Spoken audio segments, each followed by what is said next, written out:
Vas-y. Le métier bâtiment, la règle, c'est la cadence, la rotation et le respect des plannings.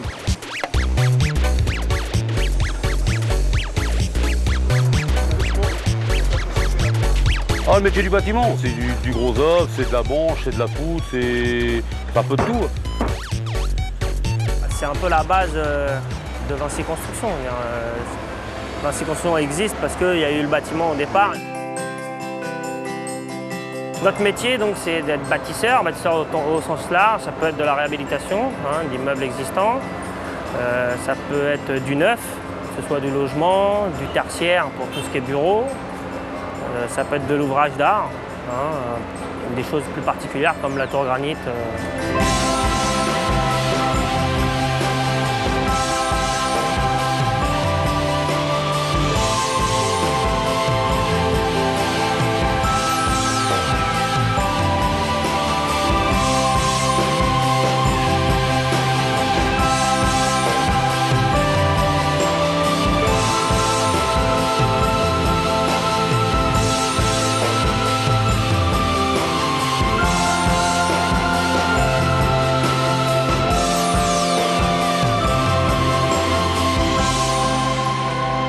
Nous avons la chance de créer des équipements importants de la ville ou de l'État.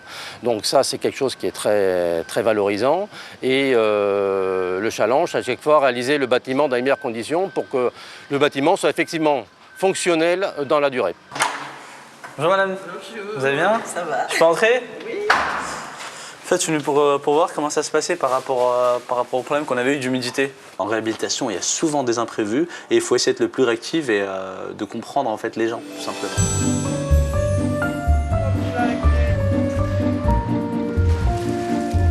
Ah non, même qu'elle est vieux, mais on les soigne. Donc le bâtiment aussi, je pense que même qu'elle est vieux, on va la soigner, on va la faire debout, voilà. La réhabilitation, c'est conserver une partie de la structure existante, transformer la structure du bâtiment pour l'adapter à un nouveau projet.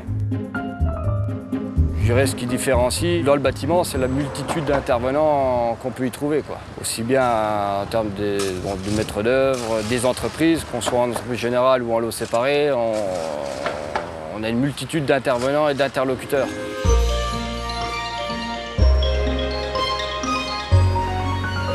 Le cœur de mon métier, c'est en effet le gros œuvre, la structure, mais c'est quand même, au niveau de la finition, c'est de la prévoir au moment où on fait justement cette structure.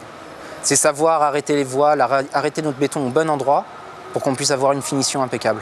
Ici, ok, je suis d'accord, tu as un gros boulot à faire, il faut que tu restes là-dessus. Tu ne dois pas te déconcentrer de ce truc-là parce que là, il y a un point très important.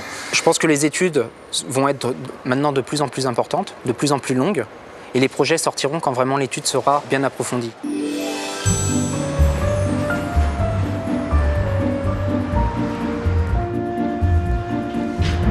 On arrivera toujours à trouver de la place où construire. Le moindre petite route, on arrivera à tout recouvrir. C'est-à-dire que là, on va construire sur une route qui était entièrement à ciel ouvert. Aujourd'hui, la route a été recouverte et on va construire dessus. Il faut qu'on évolue en termes d'organisation pour tenir compte de l'environnement. C'est ça qui devient hyper important. Nous, ça a forcément un impact sur les matériaux que nous utilisons, sur le recyclage. Donc c'est l'organisation de chantier, donc c'est les moyens.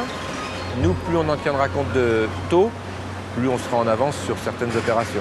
Demain, je pense que le maître d'ouvrage s'adressera directement à Vinci pour faire un bâtiment et on s'occupera du bâtiment de la conception jusqu'à la réalisation, donc et également l'entretien, quoi.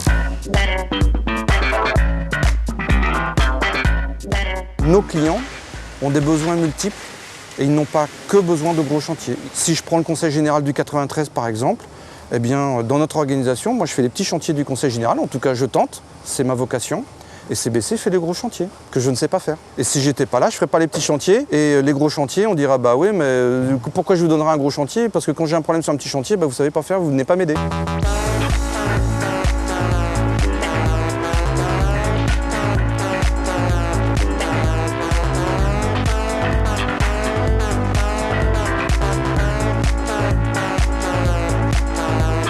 Les particularités de chantier, c'est qu'on est en PPP. Donc partenariat public-privé, c'est des montages de projets qui sont de plus en plus courants dans la région. Tout ce qu'on fait, on le fait en vue un jour de devoir venir changer quelque chose. On a une valeur ajoutée. C'est-à-dire qu'on n'est pas un négoce. On n'achète pas des produits qu'on revend des autres. Nous, on produit le produit et on le vend. On fait tout. Hein, du début de la chaîne jusqu'à la fin. Et ça personne ne pourra nous l'enlever, quoi. Énergélec, bonjour. Bien sûr, Mme Picard. Vous êtes en quel bureau? Alors donc vous avez une panne électrique. Je vais vous envoyer immédiatement un technicien. La maintenance, nous sommes une entreprise de service. En premier lieu, nous sommes là pour rendre service et on est là pour que le client ait tous les services. Les valeurs ajoutées pour moi sont la dimension service, c'est la réactivité. Ce serait aussi être force de proposition. On parle beaucoup de développement durable. Ce genre d'entreprise peut, au regard du nombre de contrats qu'elle a, apporter à la CNP des expériences. Nous partons d'une page blanche et il nous faut faire preuve d'imagination. Imaginer un site comme Bolène ou d'autres opérations que nous avons pu monter nécessite de bien connaître son marché, de bien connaître l'équation économique qui va tourner autour. Entre le moment, le premier jour, celui où j'ai rencontré le maire de Bolène, qui m'a parlé de cette éventualité, et celui où nous avons signé le contrat qui permettait de donner le premier coup de pioche, il s'est écoulé 6 ans.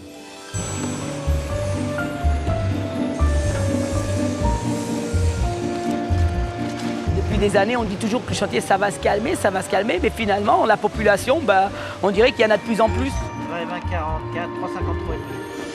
Il n'y aura pas de crise du bâtiment dans les années à venir. Je pense qu'il y a du boulot en pagaille dans les 10 ans à venir sans problème pour tout le monde.